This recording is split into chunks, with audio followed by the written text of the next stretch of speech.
ஆண்டவருடைய நாமத்தினாலே உங்களை சந்திப்பதில் மிகுந்த சந்தோஷம். கர்த்தருடைய வார்த்தைக்கு நேராக நாம் கடந்து போகிறோம். ஒரு வசனத்தை நாம் வாசித்து கர்த்தருடைய வார்த்தைக்கு நேராக கடந்து போவோம்.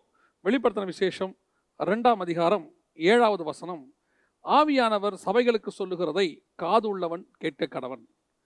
ஆவியானவர் சபைகளுக்கு சொல்லுகிறதை காது உள்ளவன் கேட்க கடவன். இந்த தலைப்பின் கீழ் தான் நாம் இன்னைக்கு பார்க்க போகிறோம். முதலாவதாக நாம் கண்களை மூடி தேவ சமூகத்தில் ஆண்டவரை நோக்கி பார்க்க போகிறோம். சர்வ வல்லமையுள்ள எங்கள் தகப்பனே, இந்த அருமையான நேரத்திற்காக உமக்கு ஸ்தோத்திரம். உம்முடைய மகிமையுள்ள கரத்தில் தாழ்த்துகிறோம். தேவனாகிய கர்த்தர் இம்மட்டுமே நடத்தி கொண்டு வந்த பாதைகளுக்காக நன்றி. உடைய பாதப்படியில் எங்களை சமர்ப்பிக்கிறோம் ஆண்டவரே. நாங்கள் அல்ல கர்த்தாவே, நீரே அப்பா. எல்லாம் உடைய கரத்தில் தான் இருக்குது. ஆவியானவரே, நீர் மகிமையாய் வெளிப்பட வேண்டும். ஆவியானவரே, மனுஷனை மறைத்து ஆவியானவர் வெளிப்படுவீராக. உடைய கிருபையுள்ள கரத்தில் எங்களை தாழ்த்துகிறோம். நீர் பேசும், நீர் இடைபடும். எங்கள் ஆண்டவர் இயேசுவின் நாமத்தில் பிதாவே, ஆமென். ஆவியானவர் சபைகளுக்கு சொல்லுகிறதை காதுள்ளவன் கேட்க கடவன் என்கிறதான தலைப்பில் ஒரு சீரியஸாக செய்தி கொடுத்துக்கிட்டு இருந்தோம். சீரியஸ் செய்தி, அதாவது தொடர்ச்சியாக செய்தி கொடுத்து கொண்டே இருந்தோம். கடந்த வாரமும் அந்த செய்தியை ஒரு இடத்துல கொடுத்து கொண்டிருக்கும் போது இதிலிருந்து சில காரியங்களை ஆண்டவர் பேசினார். அதை இந்த வாரம் உங்களோடு கூட பகிர்ந்து கொண்டால் பிரயோஜனமாக இருக்கும் என்று நான் கர்த்தருக்குள் நம்புகிறேன். ஆவியானவர் சபைகளுக்கு சொல்லுகிறதை காது உள்ளவன் கேட்க கடவன். அதாவது சபைக்கு ஆவியானவர் சொல்கிறத நம்ம கேட்கணும் அப்படின்னு இருக்கு. இந்த சபைக்கு ஆவியானவர், அவர் ஆவியாக இருக்கிறார். அப்பயே நமக்கு தெரியும் அவர் உருவமாக இல்லை, ஆவியாக இருக்கிறார். அந்த ஆவியானவருடைய சத்தம், சபை அந்த சத்தத்தை மட்டும்தான் கேட்டுக்கொண்டிருக்கிறது. இங்கே நிற்கிற ஊழியக்காரன் வழியாக, உங்கள் சபையில் இருக்கிற ஊழியக்காரர்கள் வழியாக, இல்லை அநேக ஊழியர்கள் வழியாக கர்த்தர் உங்களோடு கூட பேசுவார். ஆனால் ஆவியானவர் பேசுகிறாரா என்பது தான் ரொம்ப முக்கியம். ஏன்னா தோட்டத்துக்குள்ளே வரும்பொழுது, இந்த சபையை குறித்து பார்க்கும் பொழுது, இந்த உலகத்தினுடைய முதலாவது சபை எது அப்படின்னு பார்த்தீங்கன்னு சொன்னால், இந்த ஏதேன் தோட்டம் தான் முதலாவது சபை. ஏதேனில் இருந்து தானே ஒரு தோட்டம், அதுதான் முதலாவது சபை. ஏன்னா அந்த 2:7 கூட அவர் சொல்லும் போது என்ன சொல்றாரு, பரதீசின் மத்தியில் இருக்கிற ஜீவ விருட்சம். இந்த ஜீவ விருட்சம் எங்கே இருந்துச்சு? ஏதேனுக்குள்ளே இருந்துச்சு. அப்போ அந்த ஏதேனுக்குள்ளே இருந்த அந்த தோட்டத்தினுடைய முதலாவது சபையாக நாம் பார்க்கிறோம். அதாவது அந்த அமைப்பு. ஃபஸ்ட்டு ஆண்டவர் இந்த சபையின் அமைப்பை தான் உருவாக்குறார். நான் எப்பவுமே ஒரு காரியத்தை நான் சொல்லுவேன். இந்த முதல் 11 அதிகாரம் ஆதியாகமத்தின் புஸ்தகத்துக்குள்ள ஒரு மிகப்பெரிய ட்ரெஷர் இருக்குது. அதாவது பொக்கிஷம். அதை வெட்டி எடுக்கிறது ரொம்ப கஷ்டம். அவ்வளோ விஷயங்கள் ஆண்டவர் புதைச்சி வச்சிருக்கிறாரு. அதை தியானம் பண்ண பண்ண பண்ண அந்த 11 அதிகாரத்தை மட்டுமே நம்ம லைஃப்ல முழுக்க தியானம் பண்ணலாம். அவ்வளோ விஷயங்கள் அதுக்குள்ளே புதைஞ்சிருக்குது. அதில் குறிப்பாக இந்த வாட்டி பார்க்கும்போது ஆவியானவர் இந்த ஆதாம் ஏவாள் தோட்டம் இதை வைத்துக்கொண்டு சில காரியங்களை ஆவியானவர் உணர்த்தினார். என்ன அப்படின்னு சொன்னால், அந்த சபைக்குள்ளே அந்த ஆவியானவர் என்கிறதான அந்த சத்தம் சபைக்குள்ளே கேட்க வேண்டும் என்று வெளிப்படுத்தின விசேஷம் சொல்லுது. ஆனால் அந்த முதலாவது சத்தத்துக்குள்ளே தேவன் ஆவியாய் தான் இருந்தார். தேவன் ஆவியான தேவன் அந்த இடத்துல வந்து அவரோடு கூட இடைபடுகிறார். இடைபடும் போது அந்த சத்தம், தேவனுடைய சத்தமும் அங்கே துணிக்கிறது. அதே நேரத்தில் ஒரு சர்ப்பத்தின் சத்தமும் அதுக்குள்ளே துணிக்கிறது. சர்வமும் வந்து பேசுது, ஆவியானவர் தேவனும் அங்கே பேசினார். அப்படி இருக்கும்பொழுது இயேசு கிறிஸ்துவானவர் சொல்லும்பொழுது, யோவான் எழுதின சுவிசேஷம் 10ஆம் அதிகாரத்தில் சொல்லும்போது, என் ஆடுகள் என் சத்தத்தை அறியும் அப்படின்னு சொல்றாரு. மேய்ப்பனின் சத்தத்தை ஆடுகள் அறியும். அப்போ அந்த சத்தம் நம்ம எந்த சத்தத்துக்கு கீழ்ப்படுகிறோங்கிறது ரொம்ப இம்பார்ட்டண்ட்டான ஒரு விஷயம். நம்ம சாமுவேல் என்கிறதான செய்தியில் நம்ம பார்த்தோம், தேவனை அறியாத சாமுவேல் அப்படிங்கிற செய்தியில் முதல்ல தேவன் பேசும்போது அது தேவன் தான் பேசுகிறாரா அப்படின்னு அவங்களுக்கு தெரியாமல் இருந்தாங்க. யார்? சாமுவேல். ஆனால் இங்கே பிரச்சனை அது இல்லை. இங்கே தேவன் பேசுகிறாருன்னு தெரியும். தேவன் தான் பேசினார். அவர் வந்து என்ன பேசினார், எப்படி பேசினார், என்ன காரியத்தை சொல்லிட்டு போனாருங்கிறதெல்லாம் நம்ம இப்போ இனிமேல் தான் பார்க்க போகிறோம். ஆனால் அந்த தேவன் பேசினதையும் மீறி அங்கே அது இன்னொரு சர்ப்பத்தின் சத்தத்துக்கும் அவர்கள் செவி கொடுக்கிறார்கள். அதுதான் அங்கே அந்த சபைக்கான பிரச்சனையாக இருந்துச்சு. இந்த முதல் சபைக்கான பிரச்சனை. இன்னைக்கு நாம சபை நடத்துகிறோம், நம்ம எல்லாமே இருக்கிறோம். சபைனா நாம தான். நான் எத்தனையோ தடவை சொல்லியிருக்கிறேன், சபை என்பது டினாமினேஷன் நான் சொல்லவில்லை, அல்லது எந்த ஒரு குறிப்பிட்டதான சபையை சொல்லவில்லை, நம்மை குறித்து சொல்லுகிறேன். ஏவாள் என்கிறதான ஸ்திரீ தான் சபை. அவள் ஒருத்தி தான் இன்னைக்கு சபை. அவளுடைய சபையை நடத்தக்கூடியதான அந்த ஊழியன் தான் யாருன்னு கேட்டால் ஆதாம். அதே மாதிரி இன்னைக்கு சபை இருக்கிறத நடத்துகிற ஊழியன், தூதன் இருக்கிறார்கள். தூதனா சொல்லக்கூடியது சபையினுடைய தூதன் என்று சொல்லி வேதம் அந்த ஊழியக்காரனை குறித்து சொல்லுகிறது. சபைக்கு கொடுக்கப்பட்ட ஊழியக்காரன், போதிக்கிற அந்த ஊழியக்காரர்கள் 5 பேர் இருப்பார்கள். 5 வகையான ஊழியங்கள் சேர்ந்து தான் ஒரு சபையை கட்டுகிறது. அப்போது இந்த சத்தம் சபைக்குள்ளே வரும்போது அது ஆவியானவருடைய சத்தமாக இருக்கிறதா? ஆவியானவர் சொல்லுகிறதை அவர்கள் கேட்கிறார்களா? அல்ல யாருடைய சத்தத்துக்கு செவி கொடுக்கிறார்கள் என்பது தான் ரொம்ப முக்கியம். இந்த வகையில் இந்த காரியத்தை ஆராய்ந்து கொண்டிருந்த போது அல்லது தியானித்து கொண்டிருந்த போது ஒரு மிக நல்ல விஷயத்தை ஆண்டவர் சொன்னார். 2 முறை ஆண்டவர் ஏதேனுக்குள்ளே வருகிறார். நாம் எப்படி இப்போ இருக்குதோ, முதலாவது இயேசு வந்தார், 2வது முறையும் இயேசு வந்தார். இப்போ நம்ம அடுத்து இயேசுவின் கிறிஸ்துவனுடைய வருகைக்கு நாம் எதிர்கொண்டு காத்திருக்கிறோம். இப்போ நம்ம அந்த 3 காரியத்தை இது உள்ள நம்ம பார்க்குறோம். ஏதேனுக்குள்ளே எப்படி பார்க்குறோம் அப்படின்னு சொன்னால், முதலாவது முறை ஆண்டவர் உள்ளே வருகிறார்.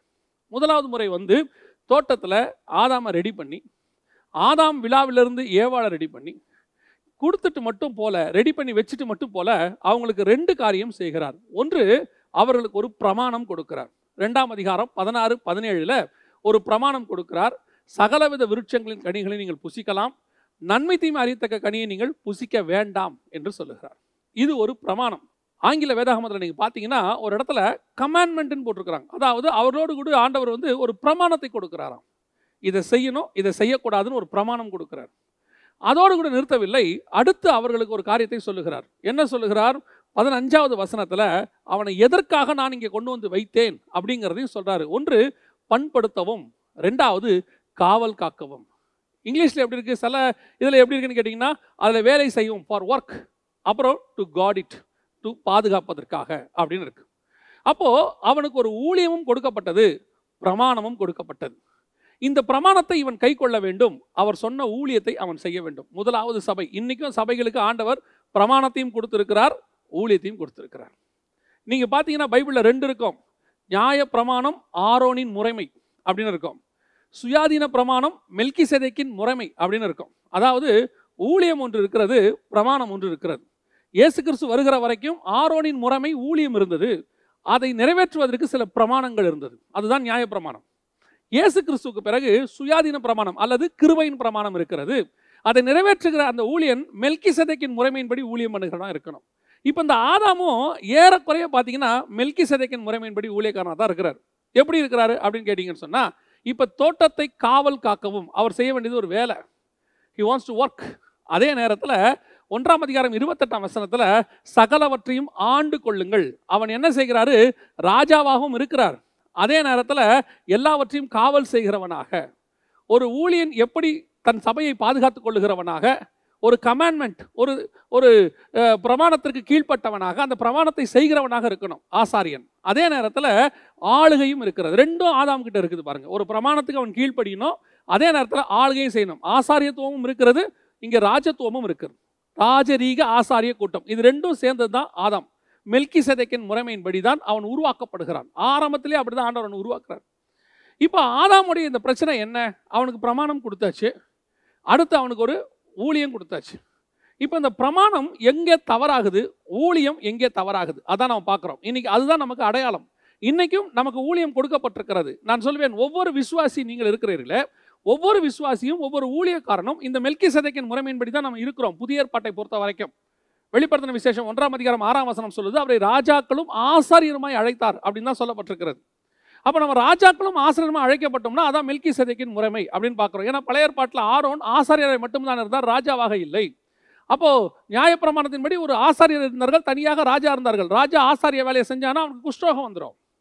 அப்போ ராஜா அந்த ஆசாரிய வேலையை செய்யக்கூடாது. அதை செய்த ஒரே ராஜா யாருன்னா தாவீதும் சாலமோனும் மட்டுமே செய்தார்கள், மற்றபடி யாருமே செய்யலை. அதுக்கு பின்னாடியும் ஒரு ஆவிக்குரிய காரணம் இருக்கிறது. அப்போது நாம் புதிய ஏற்பாட்டில் இருக்க நீங்களும் நானுமே அந்த ராஜாக்களும் ஆசாரியரும் அழைக்கப்பட்டிருக்கிறோம். உங்கள் வீட்டுக்கு நீங்கள் தான் ஆசாரியன். நீங்கள் மெல்கிசேதேக்கின் முறைமையின்படி ஆசாரியராக இருக்கிறீர்கள். உங்களுக்கு பிரதான ஆசாரியராக இயேசு கிறிஸ்துவானவர் இருக்கிறார். உங்கள் வீட்டில் ஒரு சபை இருக்குது, நீங்கள் தான் அந்த சபை. இப்போ இந்த சபைக்கு ஆண்டவர் உங்களுக்கு கொடுத்துருக்கிறதான மிக முக்கியமான ஊழியம் என்ன, 2வது உங்களுக்கு கொடுக்கப்பட்ட பிரமாணம் என்ன, இதை நீங்கள் தெரிந்து கொள்ள வேண்டும். இப்போ பாருங்கள், நோவாவுக்கு ஒரு பிரமாணம் கொடுக்கப்பட்டது. அதைத்தான் நீதியை பிரசங்கித்தவனாகிய நோவா. அதே நேரத்தில் அவர் ஊழியமும் செய்திருக்கிறார், பிரசங்கம் பண்ணி ஊழியமும் செஞ்சிருக்கிறாரு. அதே நேரத்தில் அவருக்கு ஒரு வேலையும் கொடுக்கப்பட்டது, பேழையும் கட்டணும்னு சொல்லி வேலையும் கொடுக்கப்படுது. ஸோ அவர் 2மே அவருக்கு கொடுக்கப்பட்டுச்சு. அதே மாதிரி தான் உங்களுக்கு ஒரு ஆசாரிய வேலையும் இருக்குது, அதே நேரத்தில் உங்களுக்கு ஒரு ஆளுகையும் இருக்கிறது, 2ம் கொடுக்கப்படுகிறது. இப்போ உங்கள் வீட்டுக்கு ஆண்டவர் உங்களுக்கு கொடுத்துருக்கிற, அதாவது உங்களுடைய சபை அப்படின்னு சொல்கிறது, நான் உங்களை தான் சொல்கிறேன். நீங்களே தேவனுடைய ஆலயமாக இருக்கிறீர்கள். இதற்கு ஆண்டவர் கொடுத்திருக்கிற முதலாவது வேலை என்ன? பண்படுத்தவும் காவல் காக்கவும். ஆதாம் செய்த முதலாவது தவறு என்ன தெரியுமா? அவன் தோட்டத்துக்குள்ளே செய்த முதலாவது தவறு, எல்லாருமே சொல்லுவாங்க நான் பழம் சாப்பிட்டாரு அப்படின்னு சொல்லுவாங்க. ஆக்சுவலாக அவர் பழம் சாப்பிட்டது 2வது தவறு. அவர் செய்த முதல் தவறு என்ன அப்படின்னு கேட்டிங்கன்னா, 3ஆம் அதிகாரம் 1ஆம் வசனம் சொல்லுது, ஆதியாகமத்தின் புஸ்தகத்தில், சர்ப்பமானது சகல காட்டு மிருகங்களை பார்க்கிலும், காட்டு ஜீவன்களை பார்க்கிலும் அது தந்திரம் உள்ளதாக இருந்தது. அப்போ சர்ப்பங்கிறது என்ன? காட்டு மிருகம். ஏங்க காட்டு மிருகத்துக்கும் ஆதாம் செய்ததுக்கும் என்ன தப்பு? ஆதாமை ஆண்டவர் உருவாக்கும் பொழுது என்ன செய்கிறாரு? ஏதேன்னு ஒரு காரியத்தை உருவாக்குறாரு. இதை பற்றி நம்ம ஏற்கனவே நிறைய பேசி இருக்கிறோம், உங்களுக்கு தெரியும் நான் நினைக்கிறேன். ஏதேன் அப்படின்னு ஒன்று உருவாக்கி அது உள்ள ஒரு தோட்டத்தை, கிழக்கே ஒரு தோட்டத்தை உண்டாக்கினார் அப்படின்னு தான் ஆங்கில வேதாகமத்தில் இருக்கு. ஏதேன் தோட்டத்தை நம்ம ஏன் சொல்றோம்னா, ஏதேன்ல இருந்த தோட்டம், அதனால அதுக்கு பேர் ஏதேன் தோட்டம். இப்போ நம்ம வந்துட்டு அந்த தோட்டத்தில் அதில் கொண்டு வந்து ஆதாம ஆண்டவர் வைக்கிறார். இப்படி ஆதாம கொண்டு வந்து வச்சுட்டு அந்த தோட்டத்தை ஆண்டவர் அவன் கண்ட்ரோலில் விடுறாரு. அந்த ஏதேன் அவன் கண்ட்ரோலுக்குள்ள இருக்கு. ரெஸ்ட்டு அந்த ஏதேனுக்கு வெளியே இருக்கிறதுக்கு பேர் பூமி. இப்போ ஆண்டவர் மிருகங்களை உண்டாக்கும் போது எப்படி உண்டாக்குறாரு? 1ஆம் அதிகாரம் 23ஆம் வசனம் ஆதியாகமத்தின் புஸ்தகத்தில், தேவனாகி கர்த்தர் சகல காட்டு மிருகங்களையும் நாட்டு மிருகங்களையும் உண்டாக்கிறார். இன்னைக்கு நம்ம காட்டு மிருகம் நாட்டு மிருகம்னா எதை சொல்லுவோம்? காட்டுக்குள்ள இருக்கிறதுக்கு பேர் காட்டு மிருகம், நம்ம வீட்டில் வளர்க்கறதுக்கு பேர் வீட்டு மிருகம் அப்படின்னு சொல்லுவோம். அப்போ ஆதாம் காலத்தில் காடு நாடு தனியாக இருந்துச்சா அப்படின்னு கேட்டிங்கன்னா, ஆதாமுக்கு ஆளுகைக்கு உட்பட்டிருந்த அந்த ஆண்டு கொள்ளுங்கள்னு அந்த சொன்ன ஏதேனும் அந்த தோட்டமும் அவனுடைய ஆளுகைக்கு உட்பட்ட இடம். அப்போ அது அவனுடைய நாடு, அது உள்ள இருக்கிறதெல்லாம் நாட்டு மிருகம். இப்போ அதுக்கு வெளியே இருக்கு பூமி, ரெஸ்ட். அந்த பூமிக்குள்ள நிறைய மிருகங்கள் இருக்குது, அதெல்லாம் காட்டு மிருகம். இந்த காட்டு மிருகங்கள் இந்த நாட்டுக்குள்ள வராதபடி, தோட்டத்துக்குள்ள வராதபடி காவல் காக்கிற வேலை தான் ஆதாமுடைய வேலை. காவல் காக்கிறதுனா என்ன? அங்கிருந்து இங்கே வரக்கூடாது. அப்போ என்னங்க செய்யணும்? இங்க இருக்கிற ஆதாமுடைய வேலை என்ன? இது வெளிப்படையாக அவர் சொல்லியிருக்கிற வேலை. ஆனால் மல்கியாவின் புஸ்தகம் 2ஆம் அதிகாரம் 15வது வசனத்தில் ஆண்டவர் சொல்றதான வார்த்தை என்னன்னா, அவர் ஒருவனை அல்லவா படைத்தார், அவருக்குள் ஆவி பூரணமாய் இருந்தது, பின்ன ஏன் ஒருவனை படைத்தார்? தேவ பக்தி உள்ள சந்ததியை பெற்றெடுக்கும்படிதானே. அப்படிதான் ஆண்டவர் சொல்லியிருக்கிறார். அப்போ ஆதாமுடைய வேலை என்ன அப்படின்னு கேட்டிங்கன்னா, இந்த ஆதியாகமத்தின் புஸ்தகத்தை 1ஆம் அதிகாரத்தை நீங்கள் வாசித்து பாருங்க. வாசிக்கும் போது கர்த்தர் சொல்லக்கூடியதான ஒரு வார்த்தை 28வது வசனம், பின்பு தேவன் அவர்களை நோக்கி, நீங்கள் பலுகி பெருகி பூமியை நிரப்பி அதை கீழ்ப்படுத்தி அப்படின்னு இருக்கு. பூமியை நிரப்பி கீழ்ப்படுத்தணும். அது எப்படி நிரப்பி கீழ்ப்படுத்தணும் அப்படின்னு கேட்டிங்கன்னா, இப்போ இந்த ஏதேனுக்குள்ள இவங்க 2 பேர் இருக்கிறாங்க, தோட்டத்துக்குள்ள இவங்க 2 பேர் இருக்காங்க. இவங்க தேவ பக்தி உள்ள சந்ததியை பெற்றெடுப்பாங்க. இவங்க வேலையே அதுதான்.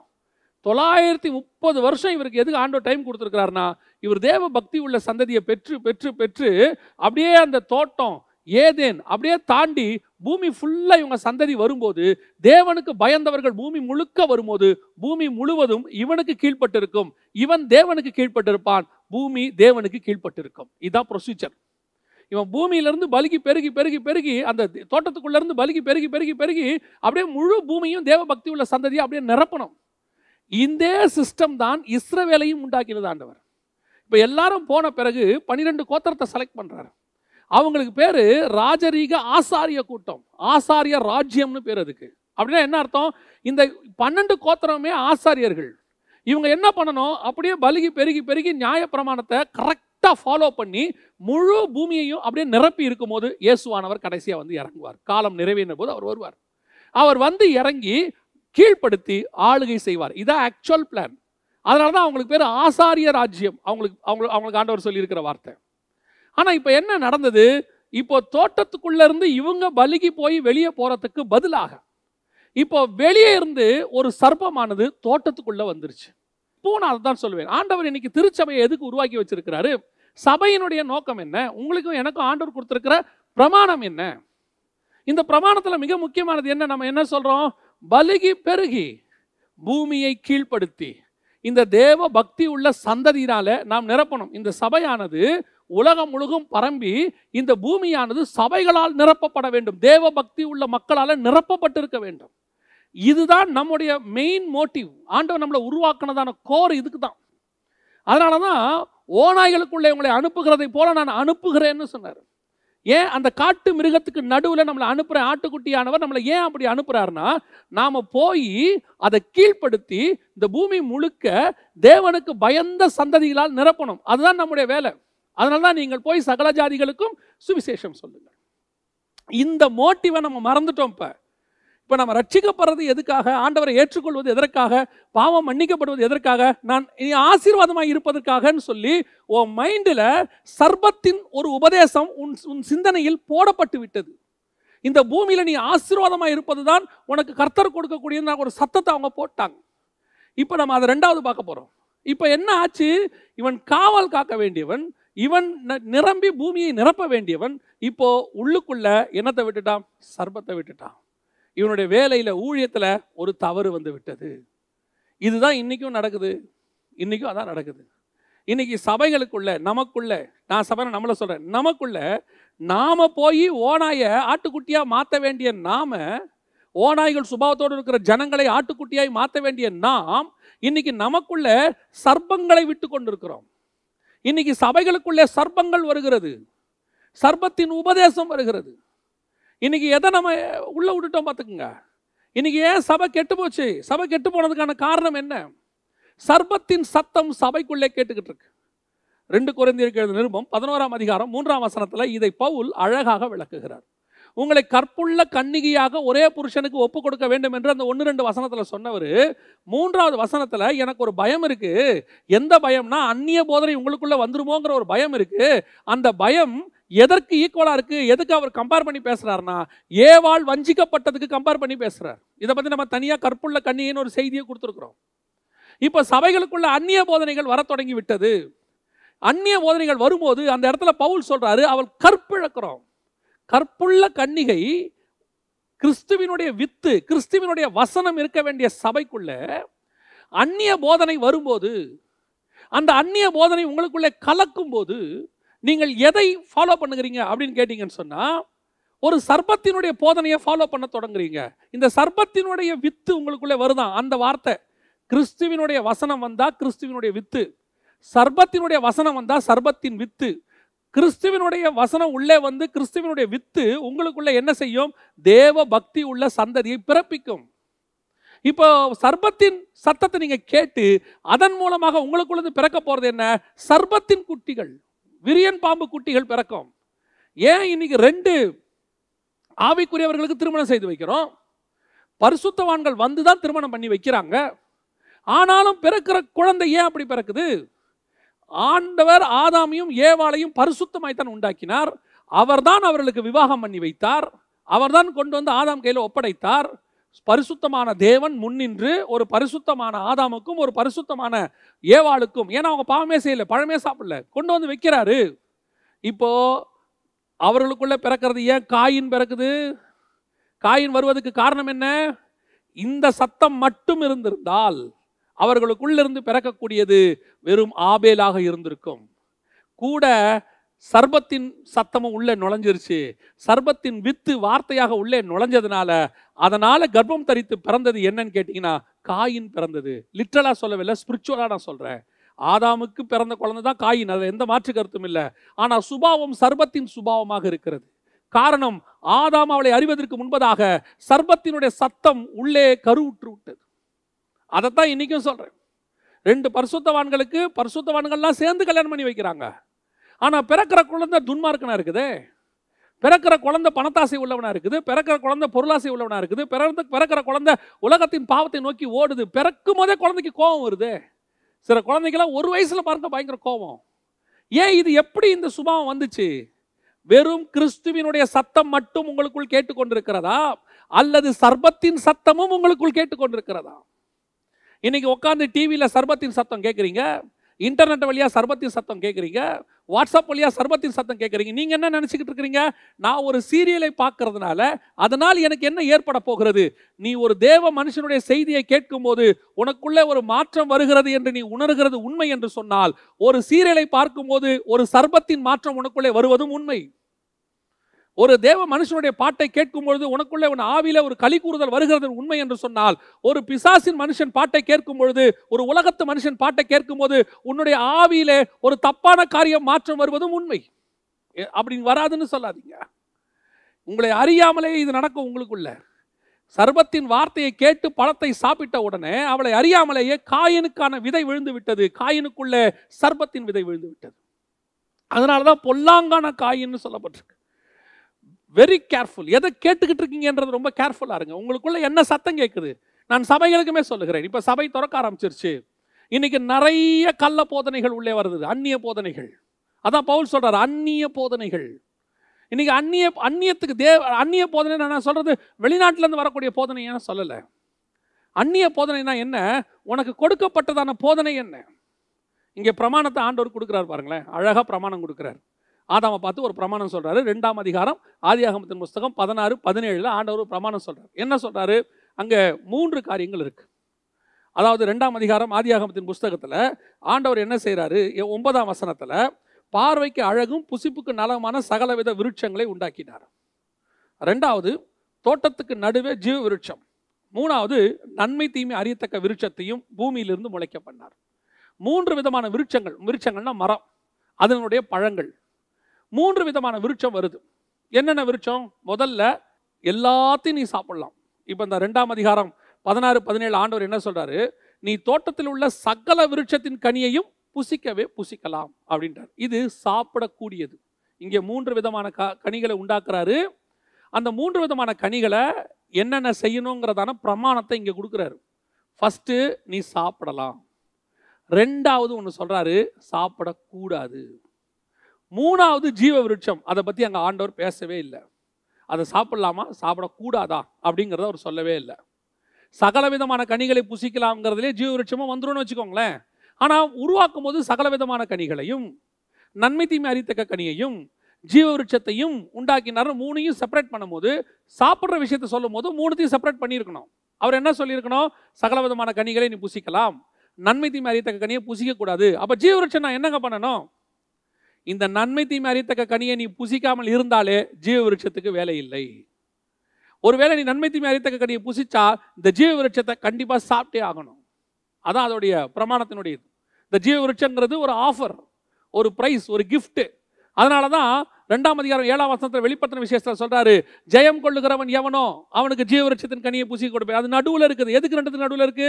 சகலவித கனிகளுக்கும் நன்மை தீமை அறியத்தக்க கனிகளுக்கும் நடுவில் இருக்குது. நான் சொன்ன இந்த பழத்தை மட்டும் நீ சாப்பிட்டினா ஒரு நாள் இந்த பழத்தை நான் தருவேன், ஜீவ விருட்சத்தை தருவேன். நான் சாப்பிடக்கூடாதுன்னு சொல்ற நன்மை தீமை அறியத்தக்க கனியை சாப்பிட்டால் இந்த பழத்தை சாப்பிட விடாமல் நான் தடுத்து விடுவேன். இது ஒரு ஆசீர்வாதம் மாதிரி, ஒரு கிஃப்ட் மாதிரி. அதனால தான் ஆண்டவர் டெஸ்ட் வைக்கிறாரு. இதை நீ சாப்பிடணும், இதை சாப்பிடக்கூடாது. இது உனக்கு நடுவில் இருக்கிற கிஃப்ட். இப்போ 2 பிரமாணம் இருக்கு. எந்த பிரமாணத்தை ஃபாலோ பண்ணணும், எந்த பிரமாணத்தை ஃபாலோ பண்ணக்கூடாது. நான் ஆரம்பத்துல இருந்தே வருவேன் உங்களுக்கு. இப்போ ஆதாம்ல இருந்து நோவா வரைக்கும் மனசாட்சி பிரமாணம். அந்த மனசாட்சி பிரமாணத்தை கரெக்டாக ஃபாலோ பண்ணது ஆபேல், தப்பாக ஃபாலோ பண்ணது காயின். அவன் மனசாட்சியில் சூடு உண்டவன், கேட்ட கேள்விக்கு மறைக்கிறவன். அவன் மனசாட்சிக்கு தெரியும், ஆனால் மனசாட்சிக்கு விரோதமாக தேவனுக்கிட்டே போய் சொல்கிறவன். மனசாட்சி பிரமாணத்தில் அவன் ஃபெயிலியர். 2வது நியாயப்பிரமாணம். நியாயப்பிரமாணத்தை கரெக்டாக ஃபாலோ பண்ணவங்க லிஸ்ட்டு எபிரேயர் 11 இருக்குது. நம்ம பார்க்குறோம், ஆபிரகாம்ல இருந்து இருக்கு. அதே நியாயப்பிரமாணத்தை சரியாக ஃபாலோ பண்ணாத தேவ ஜனங்கள் எத்தனையோ பேர் இருக்கிறாங்க. உதாரணமாக சவுல் இருக்கிறாரு, எத்தனையோ பேர் இருக்காங்க. தேவ பிரமாணத்தை கரெக்டாக ஃபாலோ பண்ண கோராகின் கூட்டத்தார் இருக்கிறாங்க. எவ்வளோ பேர் பைபிளில் இருக்கிறாங்க. இப்போ அதே மாதிரி தான் கிருபையின் பிரமாணம். இந்த கிருபையின் பிரமாணத்தையும் கரெக்டாக, சுயாதீன பிரமாணம், இதை கரெக்டாக சபையை ஃபாலோ பண்ணுற சபையும் இருக்குது, அதை தப்பாக ஃபாலோ பண்ணுற சபையும் இருக்குது, அந்நிய போதனையும் இருக்குது. வேண்டாம் என்று புசிச்ச கனி. இப்போ இஸ்ரவேல் ஜனங்களுக்கு வேண்டாம் என்று சொன்னது என்ன? நீ இது சாப்பிடு, இது சாப்பிடாது. இங்கே 2 இருக்குது பார்த்தீங்களா, இந்த பழம் சாப்பிடு, இந்த பழம் சாப்பிடாத. அதே மாதிரி அவங்களுக்கும் இந்த மாம்சம் சாப்பிடு, இந்த மாம்சம் சாப்பிடாத. அதே மாதிரி இந்த தேசத்தில் இரு, அந்த தேசத்துக்கு போகாத. ஒவ்வொன்றுத்துலையும் அந்த செப்பரேஷனை கரெக்டாக கொடுத்தார் ஆண்டவர். இந்த ஜனங்களோட சேரு, இந்த ஜனங்களோட சேராத. இப்படி ஆண்டவர் எல்லாத்துக்கும் என்ன செஞ்சிருக்கிறாரு, நியாயப்பிரமாணத்தை கரெக்டாக வச்சிருக்கிறாரு. இப்போ இந்த ஜனங்க என்ன பண்ணாங்க, இவங்களை கொண்டு வந்து அந்நிய ஜனங்களோட மோவாபிய ஸ்திரீகளோட கூட சேர்ந்தாங்க. தேவன் விலக்கின கனியை புசிச்சாங்க. 6 நாள் நீ மன்னாவை எடு, 7வது நாள் போகாத. இவங்க 6 நாள் போய் 7வது நாளும் தேட போவாங்க, பிரமாணத்தை மீறுவார். கர்த்தர் சொல்றாரு, இதன் மூலமா நான் அவர்களை சோதிப்பேன்னு சொல்றாரு. அடுத்து சொல்வாரு, உனக்கு தேவையான அளவு எடு, எக்ஸஸ் எடுக்காத. இவங்க என்ன பண்ணுவாங்க, எக்ஸஸ் எடுப்பாங்க, நாத்தம் பிடிக்கும். கொஞ்சமா எடுப்பாங்க, இல்லாம தத்தளிப்பாங்க, பட்டினியா உட்காந்துருப்பாங்க. ஸோ அந்த மாதிரி பிரமாணத்தை மீறுகிறதல். கர்த்தர் ஒன்று சொல்லி இதை செய்ய, இதை செய்யாதன்னு சொல்லும் போது அவங்க அதை செய்வாங்க. ஆண்டவர் செய்யக்கூடாதுன்னு சொன்னதை செய்வாங்க. அங்கேயே 2 கூட்டம் இருக்கும். மோசே போல கூட்டங்கள் அப்படியே ஆண்டவர் சொன்னதை அப்படியே செய்வாங்க. ஒரு கூட்டம் அங்கே இருந்துட்டு அகைன்ஸ்டா செய்யும். அதே தான் இன்னைக்கும் ஆண்டவர் சொல்றாரு. சுயாதீன பிரமாணம்னு ஒன்று இருக்குது. இந்த சுயாதீன பிரமாணத்தில் நீ என்ன செய்யணும்னு கர்த்தர் சொன்னாரோ அதைத்தான் நீங்கள் செய்யணும்.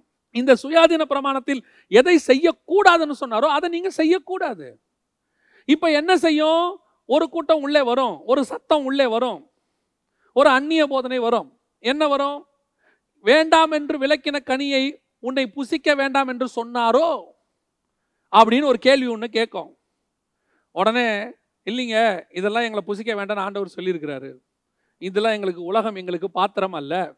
சிலுவை எடுத்துக்கொண்டு என் பின்னாடி வா, உனக்கு நான் எல்லாத்தையும் அங்கே சேர்த்து வச்சிருக்கிறேன், உனக்கு இந்த பூமியில் எதுவும் இல்லை, இது ஒரு வாடகை வீடு, எல்லாம் தெளிவாக இருக்கும்போது அந்த கூட்டம் சொல்லும், இல்லை அதெல்லாம் இல்லை, இந்த பூமியிலேயே உன்னை ஆண்டவர் ஆசீர்வாதமாக உலகத்தில் இருக்கிற மிகப்பெரிய பணக்காரனாய் மாற்றுவார், அதுக்கு தான் ஆண்டவர் அழைச்சிருக்கிறாரு அப்படின்னு உங்களுக்குள் என்ன செய்யும்? தேவர்களை போல இருப்பீர்கள்னு சொல்லி உங்களுக்குள்ள ஒரு ஆசையை, அந்நிய போதனையை கொண்டு வந்து உள்ளே போடும். எப்ப இந்த சத்தத்துக்கு நீங்கள் செவி கொடுக்கிறீர்களோ, இந்த சத்தத்தை உங்களுக்கு எப்பொழுது அனுமதி கொடுக்கிறீர்களோ, அப்பொழுது வேதம் சொல்லுகிறது அவர்கள் உள்ளுக்குள்ளே சர்ப்பத்தின் வித்தை சுமக்க தொடங்கி விட்டார்கள். இன்னைக்கு இந்த உலகத்தினுடைய உபதேசம் இருக்குதே, அதுக்குரிய கள்ள போதகர்கள் தங்கள் இச்சைக்கேற்ற போதகர்களை தெரிந்து கொள்வார்கள் சொல்லப்பட்டபடி கடைசி காலத்துல இந்த உலகத்துல நீங்கள் உங்கள் காதுகளுக்கு ஏற்ற போதகர்களை தெரிந்து கொள்ளுகிறீர்கள். உங்க மாம்சத்துக்கு ஏற்ற மாதிரி பேசுற ஆளு, உங்க சிந்தனை என்ன விரும்புதோ அதை சாட்டிஸ்ஃபை பண்ற மாதிரி ஒரு போதகம், அதெல்லாம் கிடையாதுங்க. உங்களை இந்த வருஷம் அப்படி ஆக்குவார் அப்படின்னும் போது உங்க இருதயம் சந்தோஷப்படுத்து, களி கூறுது. ஆனா என்ன சொல்லுது? எங்களை பார்த்து பிசாசு பயப்படுது, ஆண்டவருடைய போதனை எங்களுக்குள்ள வருது அப்படின்னு உடனே ஒரு ஊழியக்காரன் சொல்றானா உங்களை பார்த்து, இதை பத்தி பெருமைப்படாதீங்க, உங்க பேர் ஜீவ புஸ்தகத்தில் இருக்கு, அதை நினைச்சு சந்தோஷப்படுங்க, போங்க போங்க மற்ற வேலையை பாருங்கன்னு சொல்லும் போது என்னடா இவர் அப்ரிஷியேட்டே பண்ண மாட்டேங்கிறாரு. அங்க பாருங்க, ஒரு சின்ன பாட்டு பாடின உடனே லைக்ஸ் போட்டு நம்மளை உயர்த்தி அப்படி பண்ணி யூடியூப்ல அத்தனை வியூவர்ஸ் பார்த்து நம்ம எப்படி பாராட்டுறாங்க, கமெண்ட்ஸ்ல எப்படி பாராட்டுறாங்க. இங்க என்ன செஞ்சாலும் ஒரு பாராட்டே வரலையே, இங்க என்ன செஞ்சாலும் பரிசுத்தம் உள்ளவன் இன்னும் பரிசுத்தமாகணும்னு சொல்றாங்களே, ஒரு நீதியை செஞ்சுட்டு வந்து நின்னா இன்னும் நீதியாகட்டும்னு சொல்றாங்களே, இவங்க வாயில பாராட்டே வராதா? இந்த மனுஷ பாராட்டை அல்ல, தேவ பாராட்டுக்கு உன்னை ஆயத்தம் பண்ணுகிறது தான் தேவனுடைய போதனை. ஆண்டவர் சொல்றாரு, இந்த உலகத்துல உன்னை சாட்சி கொடுக்கறது எவ்வளவு முக்கியமோ அதை விட முக்கியம் தேவனுக்கு முன்பாக சாட்சி கொடுக்கறது. இப்ப நம்ம எதை எதிர்பார்த்து காத்திருக்கிறோம்? இந்த மாதிரி போதனைகள் தான் நமக்கு சந்தோஷமா இருக்குது காதுக்கு. இந்த மாதிரி அந்நிய போதனைகள் உள்ளே வரும்போது நம்ம அப்படியே கேட்கறதுக்கு ரொம்ப சந்தோஷமா.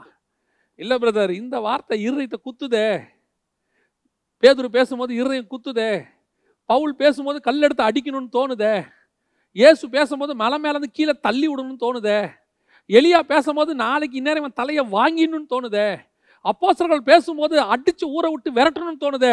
அப்படிப்பட்ட வார்த்தைகள் உங்ககிட்ட வருகிறதா? அதுதான் தேவனுடைய சத்தம்.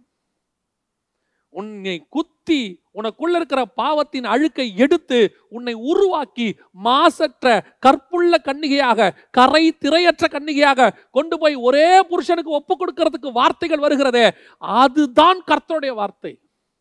அதுதான் உன் தோட்டத்துக்குள்ள கேட்டுக்கிட்டே இருக்கணும். நான் ஒரு நாள் யோசிச்சேன், ஆண்டவரே, இப்படி சத்தியத்தை பேசிக்கிட்டே இருந்தா, இந்த வெறும் சத்தியத்தை கேட்டுக்கிட்டே இருந்தா ஒரு நாள் இவங்களுக்கு அது ஃபெட்டப் ஆகாதா? கொஞ்சம் ரிலாக்ஸா, அதாவது நம்ம ரொம்ப டென்ஷனாக உட்காந்துக்கிட்டே இருந்தோம், ரொம்ப சீரியஸாக ஒர்க் பண்ணிக்கிட்டே இருந்தோம்னா யூஸ்வலாக நம்ம மைண்ட் என்ன எதிர்பார்க்கணும்னா ஒரு ரிலாக்ஸாக எதிர்பார்க்கும்.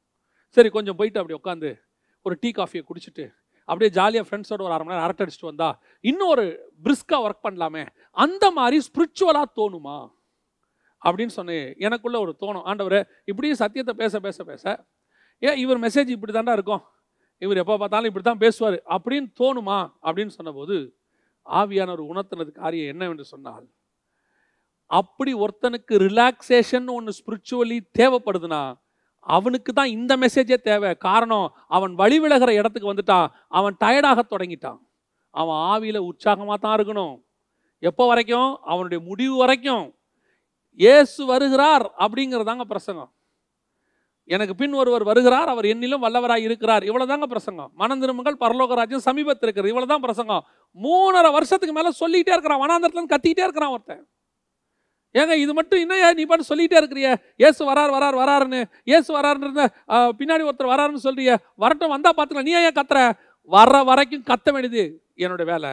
கொஞ்சம் பேர் அப்படி பார்த்துட்டே போவான், அடுத்து என்ன சொல்லுவான், அடுத்த ட்ரிப் வரவாங்க, இவனுக்கு வேற வேலையே இல்லையா, எப்போ பார்த்தாலும் மனம் திரும்பி ஒருத்தர் வராரு வராருன்னு கத்திக்கிட்டே தான் இருப்பான், இவனுக்கு வேறு வேலையே இல்லை. ஒரு கூட்டம் ஓடி வந்து ஞானஸ்தானம் எடுக்கும், ஒரு கூட்டத்துக்கு அந்த போதனை தேவைப்படும். இப்போ இந்த ஞானஸ்தானம் எடுத்த கூட்டத்துக்கு எப்படி இருக்கும்? ஒரு உதாரணத்துக்கு நான் சொல்கிறேன். ஞானஸ்தானம் எடுத்தவன் எப்படி இருப்பான்?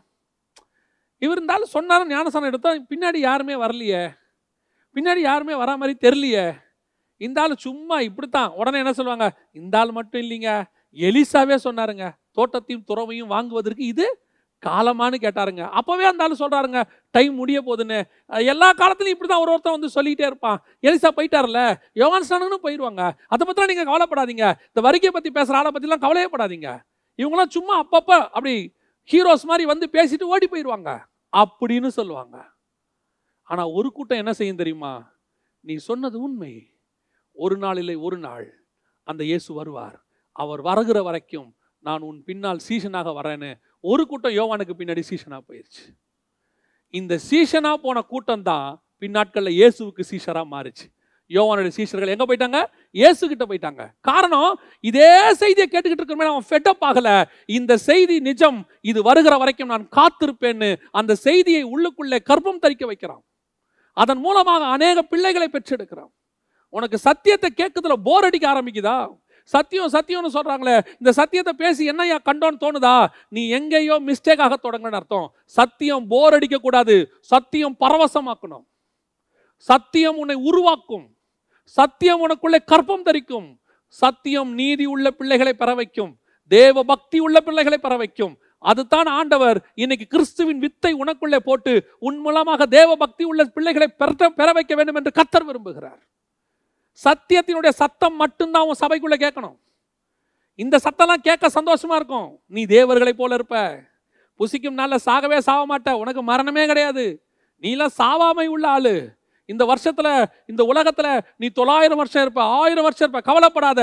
சர்பத்தின் சத்தம், எப்போ நான் உன்னை சந்திக்க போவேன் ஆண்டவரே, எப்போ உங்க திருமுகத்தை நான் பார்க்க வருவேன் ஆண்டவரே, எப்போ உங்க மகிமையை நான் பார்ப்பேன் ஆண்டவரே, எப்போ உங்களுடைய சமூகத்துக்குள்ள நான் நுழைவேன் ஆண்டவரேன்னு உன் இருதயம் என்னைக்கு வாஞ்சியோட கத்திக்கிட்டே இருக்குதோ அதுதான் தேவனுடைய சத்தம். பவுலுக்கு அந்த சத்தம் இருந்துச்சு, நான் தேகத்தை விட்டு போகணும், அவரை பார்க்கணும். அந்த சத்தம் பெரிய பெரிய பரிசுத்தவான்களுக்கு இருந்துச்சு. எஜமான் இயேசு முகம் தேடுவேன், என் கண் கர்த்தாவின் கரம் நோக்குமே, இன்ப இயேசு ராஜாவை நான் பார்த்தால் போதும், மகிமையிலே அவரோடு கூட வாழ்ந்தால் போதும்னு இன்னைக்கு உள்ள பரிசுத்தவான்கள் வரைக்கும் அந்த தாகத்தோடு கூட வாழ்ந்து கொண்டிருந்தாங்க. இந்த உலகத்தை நேசிச்சு உலகத்துல அப்படி ஆகணும் இப்படி ஆகணும், உலகத்துல இந்த மாதிரி வரணும் அப்படி நடக்கணும் நீ யோசிச்சுக்கிட்டே இருக்கிறேன்னா ஒரு சர்பத்தின் சத்தம் உனக்குள்ள கேட்க தொடங்கிருச்சுன்னு அர்த்தம், கேட்க தொடங்கிருச்சுன்னு அர்த்தம். இப்ப ஆண்டவர் கேட்கிறாரு ஒரு கேள்வி, அவனை பார்த்து, ஆதாமை பார்த்து கர்த்தர் கேட்கிறாரு, ஆதாமே நான் உனக்கு ஒன்று சொன்னேன், ஆனா இப்ப நீ எனக்கு என்ன ரிப்ளை பண்றேன்னா நான் நிர்வாணியா இருக்கிறேன்னு நீ சொல்ற. இப்ப கர்த்தர் சொன்ன வார்த்தை என்ன தெரியுமா, ஏப்பா நான் 2 பேரை தானே உண்டாக்கி இருக்கிறேன் உள்ள, நான் உங்ககிட்ட ஒண்ணுமே சொல்லாம போகும்போது நீ என்கிட்ட என்ன சொல்ற, நான் நிர்வாணியா இருக்கிறேன்னு. அடுத்த வார்த்தை தேவன் அவனை பார்த்து கேட்கிறாரு, உனக்கு நிர்வாணி என்று அறிவித்தவன் யார்? அப்படின்னா என்ன அர்த்தம், நீங்க 2 பேர் தானே தோட்டத்தில் இருந்தீங்க, நீங்க 2 பேரும் நிர்வாணின்னு உங்க 2 பேருக்கு தெரியாது, நானும் சொல்லல. அப்ப இந்த போதனை எங்கிருந்து வந்தது, இந்த போதனை யார் உனக்கு சொன்னா? இன்னைக்கு நிறைய ஊழியர்கள் தங்கள் சபைகளுக்குள்ளே நுழைந்து கொண்டிருக்கிற அந்நிய போதனையை அறியாமல் இருக்கிறார்கள், அவங்களுக்கு தெரியல. இன்னைக்கு இப்போ நான் இந்த செய்தியை உங்களுக்கு கொடுக்கறதுக்கு முன்னாடி எனக்கு வாட்ஸ்அப்பில் வந்ததான ஒரு செய்தி, தமிழ்நாட்டுக்குள்ள நூதனமா சீனாவிலிருந்து உருவான ஒரு கள்ள உபதேசம் பைபிள் ஸ்டடி ஆரம்பிச்சிருக்கு. ஒருவேளை சபை போதகர்கள் இதை கொஞ்சம் சீரியஸாக எடுத்துக்கொள்ள, அவர்கள் வந்து கிளாஸ் நடத்துகிறாங்க. ஏற்கனவே இதே மாதிரி இஸ்ரேல்லேருந்து ஒரு குரூப் வந்து நடத்துச்சு. நான் சொல்கிறது ஒரு 5 வருஷத்துக்கு முன்னாடி பல பகுதிகளை நடத்தினாங்க, தூத்துக்குடியில் இந்த மாதிரி கூட நடத்தினாங்க. அங்கே இருக்கிற சகோதரர்கள் நண்பர்கள் அதை பற்றி எனக்கு சொன்னாங்க. அதில் ஏமாந்து போன கூட்டங்கள் எத்தனையோ இருக்குது. இப்போ ரீசண்டாக நான் சொல்கிறது இந்த மாதங்களில் எனக்கு அனுப்பி விட்டுருக்குறாங்க வாட்ஸ்அப்பில். இந்த மாதிரி சில கூட்டங்கள் சீனாவிலிருந்து கொரியாவிலிருந்து இந்த மாதிரி கூட்டங்கள் வந்திருக்கு. வந்து அவங்க என்ன செய்கிறாங்கன்னா, பொதுவாக தேவனை குறித்து பேசுகிறாங்க, காமனாக காட் காடுன்னு பேசுகிறாங்க. பேசிட்டு கடைசியாக அந்த ஜீசஸ் அந்த காட் ஒரு லேடி தான் அப்படின்னு சொல்லி ஒரு சீன தேசத்தில் இருக்கக்கூடிய ஒரு பெண்ணை லேடி ஜீசஸாக அவர்கள் கொண்டு வருகிறார்கள். இதற்கு அவர்கள் நிறைய காரியங்கள் செய்கிறாங்க. இது தமிழ்நாட்டில் வந்து நான் சொல்கிறேன், ஒருவேளை நீங்கள் உலகம் முழுக்க இதை பார்க்கலாம், நீங்களும் ரொம்ப கேர்ஃபுல்லாக இருங்கள். வலு சர்ப்பத்தின் சத்தம் நூதனமாய் உள்ளே நுழையுது. அப்படி இவங்க என்ன பண்ணுவாங்க தெரியுமா, அதான் ரொம்ப ஆச்சரியம். இவர்கள் உங்கள் மாம்சத்துக்கு எது தேவையோ அதை பற்றி அப்படி அழகாக பேசிக்கிட்டே உங்கள் ஆத்மாவை திருடுவாங்க. அதான் சர்ப்பம் செஞ்சது. சர்ப்பம் என்ன சொல்கிறான், நீ தேவர்களை போல இருப்ப, நீ அப்படி இருப்ப இப்படி இருப்பன்னு சொல்லிட்டு அவங்ககிட்ட இருந்த ஆளுகை அவன் பிடிங்கிட்டான் பாருங்களேன். அவங்க எப்போ அந்த வார்த்தைக்கு கீழ்ப்படிஞ்சாங்களோ ஆளுகை அவன் கையில் போயிடுச்சு. மத்திய 4 அவன் சொல்கிறான், இந்த உலகத்தின் ராஜ்யங்களும் அதன் மகிமைகளும் எனக்கு கொடுக்கப்பட்டிருக்கிறது. முதலாம் ஆதாம் எல்லாவற்றையும் விற்று போட்டான். இன்னைக்கு ஆண்டவர் இப்படிப்பட்ட ஆட்கள் வரும்போது உங்களுக்கு ஒரு எச்சரிப்பை கொடுக்கிறார். பவுல் சொல்றாரு, நான் போகிறேன், மந்தையை தப்ப விடாத ஓநாய்கள் வரும். இன்னைக்கு ஆண்டவர் கேட்கிறாரு. இன்னைக்கு எத்தனை கேள்விகள் இமெயிலில் வருது, நிறைய கேள்விகள் இமெயிலில் வருது. அந்த கேள்விகள் அவங்க கேட்குற உபதேசமெல்லாம் ரொம்ப ரொம்ப நமக்கே கஷ்டமாக இருக்குது. எப்படி இப்படிலாம் யோசிக்கிறாங்க? அப்போ அவங்க சொல்கிறாங்க, இல்லை எங்களுக்கு ஒருத்தர் இப்படி சொன்னாங்க, எங்களுக்கு ஒருத்தர் இப்படி சொன்னாங்க, இது சரியா, இப்படி செய்யலாமா, எப்படி செய்யலாமான்னு கேட்பீங்க. உங்களுக்கு நாங்கள் ஒரு போதனை கொடுத்திருக்கும் போது, நாங்கள்னா நான் இல்லை, உங்கள் சபை உங்களுடைய போதகர் உங்களுக்கு இத்தனை ஆண்டு காலம் ஒரு போதகத்தை கொடுத்திருக்கும் போது அதற்கு நேர்மாறான ஒரு உபதேசத்தை ஒருத்தன் வந்து சொல்லும் போது உன் இருதயம் எப்படி ஏற்றுக்கொள்ளுகிறது? நீ பிறந்ததிலிருந்து வளர்த்த உன் மகளுடைய அன்பை நீ செலுத்தின அன்புக்கு நேர்மாறாக இச்சையோடு கூட அவளை திருடி கொண்டு போக வேண்டும் என்று ஒருத்தன் கொண்டு வந்து அன்பாய் பேசினால், உன் மகள் அவனுக்கு செவி சாய்த்தால் நீ எப்படி வருத்தப்படுவாயோ அதே வருத்தத்தை தான் தேவன் உன்மேல் படுகிறார். இத்தனை ஆண்டு காலம் உன்னை ரட்சித்து உபதேசத்தை கொடுத்து ஒரு சபைக்குள்ளே வைத்து உனக்கு நல்ல உபதேசங்களை கொடுத்திருந்த போது நீ இப்படி அந்நிய போதனைகளுக்கு செவி சாய்ப்பது என்ன? ஆண்டவர் கேட்கிறாரு, நீ நிர்வாணி என்று அறிவித்தவன் யார்? உனக்கு இந்த உபதேசம் எங்கேருந்து வந்துச்சு? நான் உனக்கு கொடுக்கல. சில விஷயங்களை நல்லா கவனிங்க. இந்த கள்ள போதகம் பண்ணுகிறவங்க, இந்த மாதிரி அந்நிய உபதேசத்தை கொடுக்குறவங்க, அவங்க ஆரம்பத்தில் பைபிள்லேருந்து அப்படி மேற்கோள் காட்டுவாங்க. ஏன்னா இவங்க கூட பிசாசு கூட வந்து ஃபஸ்ட்டு மேற்கோள் பைபிள்லேருந்து தான் எடுக்கிறான். வேண்டாம் என்று அவர் சொன்ன கனியை உங்களை புசிக்க வேண்டாம் என்று சொன்னாரோ, ஏன்னா அவர் சொன்னது வேதம், அவர் சொன்ன பிரமாணம், அந்த பிரமாணத்தை தான் கையில் எடுக்கிறான். எடுத்துட்டு இப்போ இவன் பிரமாணத்தை உள்ள நுழைக்கிறான். என்ன பிரமாணம்? நீ சாகவே சாவதில்லை. அவர் சாவேன்னு சொல்லியிருக்காரு, இவன் என்ன சொல்கிறான்? சாகவே சாவது. இவன் பிரமாணம். அடுத்து இவன் ஒரு ஆசீர்வாதம் கொடுக்குறான். அவர் ஒரு ஆசீர்வாதம் கொடுத்தது போக இவன் ஒரு ஆசீர்வாதம் கொடுக்குறான். என்ன ஆசீர்வாதம்? நீங்கள் தேவர்களை போல இருப்பீர்கள். இவனுடைய பிளஸிங். நான் தான் சொல்லுவேன், இந்த கள்ள போதகம் பண்ணுறவங்க ஆரம்பிக்கும் போது அப்படியே என்ன பண்ணுவாங்க தெரியுமா? அப்படியே பைபிள்லேருந்து ஆரம்பிப்பாங்க. ஆரம்பிச்சுட்டு அவங்க போதனையை உள்ளே கொண்டு வருவாங்க. இந்த புக்கை படிங்க, எங்களுடைய இந்த ஸ்தாபத்தை ஒரு ஃபவுண்டர் ஒருத்தர் இருக்கிறாரு, அவர் ஒரு புக்கை எழுதினாரு, அந்த புக்கில் இன்னும் கரெக்டாக இருக்குது, மாதம் மாதம் நாங்கள் உங்களுக்கு ஒரு புக் அனுப்புகிறோம், அந்த புக்கை படிங்க. உங்களை அப்புறம் என்ன சொல்லுவாங்க, பைபிள் ஸ்டடி நாங்கள் ஒன்று நடத்துகிறோம், அங்கே வாங்க. அங்கே அந்த புக்கிலேருந்து படிப்பாங்க. அந்த புக்கில் பைபிள் ரெஃபரன்ஸ் இருக்கும், ஆனால் அவங்க எடுக்கிறது அந்த புக்கிலேருந்து எடுப்பாங்க. இப்போ நாம் பைபிள் வசனத்துலேருந்து எடுத்துட்டு ரெஃபரன்ஸ் வெளியே எடுத்துக்கிறோம். அவங்க புக்கிலேருந்து எடுத்துக்கிட்டு ரெஃபரன்ஸை பைபிள்லேருந்து எடுத்துப்பாங்க. இது 100% எந்த உபதேசமாக இருந்தாலும், எந்த டினாமினேஷனாக இருந்தாலும், எந்த நாட்டில் இருந்தாலும், பைபிளை தவிர்த்து எங்ககிட்ட ஒரு புக் இருக்குது, எங்கள் ஃபவுண்டர் புக் இருக்குது, அவர் எழுதின ஒரு புக் இருக்குது, அதில் எல்லாம் கரெக்டாக எழுதியிருக்குன்னு சொல்லி அந்த புக்கை அவங்க படித்தாங்கன்னா அது கள்ள உபதேசமே. There is no alternate for God's word. தேவனுடைய வார்த்தைக்கு மாறான வார்த்தை, அதுக்கு ஆல்டர்னேட் வார்த்தை உலகத்தில் கிடையவே கிடையாது. நீங்கள் என்ன விரும்புகிறீங்க? அந்த புக்கில் சொல்கிற வார்த்தை உங்கள் காதுக்கு சந்தோஷமாக இருக்கும். அந்த புக்கில் சொல்கிற வார்த்தை அப்படியே உங்கள் மனசை கலிகூற பண்ணுற மாதிரி இருக்கும். ஏன்? இதில் குத்தம், அது கிளறி விடும். இது குத்தம். ஏன்னா இது இருபுறம் கருக்குள்ள பட்டயம். இது அப்படி தான் குத்தம். ஆனால் தெளிவாளருடைய வார்த்தை எப்படி இருக்கும் தெரியுமா? தேனை போல இருக்குமா. அப்படித்தான் கள்ள போதனை அப்படித்தான் இருக்கும், தேனை போல இருக்கும், கேட்கறதுக்கு அப்படித்தான் இருக்கும். ரொம்ப கேர்ஃபுல்லாக இருந்து கொள்ளுங்க. இயேசுவானவர் திரும்பி வராரு. எப்படி ஆதாமை பார்க்க ஆண்டவர் வந்தாரோ, ஆதாமே நீ எங்கே இருக்கிறாய், ஓடி ஒளிஞ்சிட்டான். இயேசுவானவர் இஸ்ரவேலை தேடி வராரு. இஸ்ரவேலே இஸ்ரவேலே, இந்த நாளிலாவது நீ என்னை தெரிந்து கொண்டால் நலமாக இருக்குமே. எருசலேமே எருசலேமே கதறாரு, கண்ணீர் விடுறாரு. ஓடி ஒளிஞ்சிட்டாங்க ஜனங்க. அது என்ன பெரிய ஆச்சரியம்னா, விருட்சங்களுக்கு பின்னால் ஒளிந்து கொண்டான் இருக்க வசனம். இந்த விருட்சத்தை யார் உண்டாக்குனது? அவர் தான் உண்டாக்குனாரு. இப்போ இந்த விருட்சத்துக்கு முன்னாடி அவன் ஏன் நிற்கிறான்? அவர்கிட்ட இருந்து மறைஞ்சிருக்கு. இன்னைக்கு இஸ்ரவேல் ஜனங்க செஞ்ச வேலை என்ன தெரியுமா? இயேசு திரும்பி வரும்போது அவர் எந்த நியாயப்பிரமாணத்தை வைத்துக்கொண்டு அவர்களை கொண்டு வந்தாரோ அதே நியாயப்பிரமாணத்தை அவருக்கு முன்பாக வைத்து அந்த பிரமாணத்தின்படியே அவரை கொன்று போட்டார்கள். அவர் அதான் ரொம்ப முக்கியம். இந்த பிரமாணம் அவர் உண்டாக்குனது தான். அந்த பிரமாணத்தை அவங்க தப்பா மாத்திட்டாங்க. இப்ப நிர்வாணத்தை மறைக்கிறதுக்கான பிரமாணமா அதை மாத்திக்கிட்டாங்க. அந்த விருட்சம் அவர் உண்டாக்குன விருட்சம், அந்த விருட்சத்துக்கு முன்னாடி இவன் போய் மறைஞ்சிக்கிட்டான். அதே மாதிரி தான் இஸ்ரவேல் ஜனங்கள் இயேசு திரும்பி வரும்போது, மாம்சத்தில் வரும்போது, தோட்டத்தில் உலாவ வரும்போது, தேவாலயத்தில் உலாவ வரும்போது, இஸ்ரவேல் தேசத்துக்குள்ள வரும்போது அவர் என்ன செஞ்சாங்க தெரியுமா? ஓடி ஒளிஞ்சிக்கிட்டாங்க. அதே பிரமாணத்தை கையில் பிடிச்சிக்கிட்டாங்க. நான் வந்துட்டு இப்படி வந்து ரத்தம் மாம்சமா நிற்கிறேன், பிரமாணத்தில் இப்படி இல்லை. என் குழந்தைகளை ஓய்வு நாள நான் சுகமாக்குறேன், பிரமாணத்தில் இப்படி இல்லை. விபச்சாரியை நான் மன்னிச்சு கையில் விடுறேன், பிரமாணத்தில் இப்படி இல்லையா? எல்லாம் பிரமாணம் பிரமாணம் பிரமாணம் சொல்லி மரத்துக்கு பின்னாடி மறைஞ்சுக்கிட்டு நியாய பிரமாணத்தை முன்னாடி பிடிச்சி இயேசுவானவரை அவர்கள் மறுதலித்து விட்டார்கள். கடைசியில் ஆண்டவர் என்ன செஞ்சாரு? எப்படி அன்னைக்கு போனாரோ அதே மாதிரி அவர் போறதுக்கு முன்னாடி ஒரு வேலை செஞ்சுட்டு போனாரு. தோட்டத்தில் என்ன பண்ணார் தெரியுமா? நீ என்னை போட்டு ஒளிஞ்சிட்ட, என் சத்தத்தை கேட்க நீ விரும்பல, என் சத்தத்தை கேட்டு நீ பயந்துட்ட, சரி ஓகே ரைட், நான் போறேன், நான் இப்போ போறேன். ஆனால் போகும்போது என்ன செய்வேன் தெரியுமா? உனக்கு ஒரு ஆடையை தைத்து விட்டு நான் போகிறேன். உனக்கு ட்ரெஸ் செஞ்சு போட்டு போகிறேன்பா. என்ன ட்ரெஸ் போடுறீங்க? தோளில் ட்ரெஸ் போடுறேன். அப்படின்னா உனக்காக ஒரு ஆட்டுக்குட்டியோ ஒரு மிருகமோ அங்கே அடிக்கப்படுகிறது. அதான் இயேசு திரும்பி போகும்போது அவர் காலம் நிறைவேறின போது வந்தார். இவங்க கூட உலாவலான்னு தேவாலயத்தை உலாவினார். இந்த ஜனங்க ஓடி வந்து அப்பான்னு வருவாங்கன்னு நினைச்சாரு. ஆனால் இவர்கள் எல்லாரும் விருட்சங்களுக்குள்ளே ஒளிந்து கொண்டார்கள்.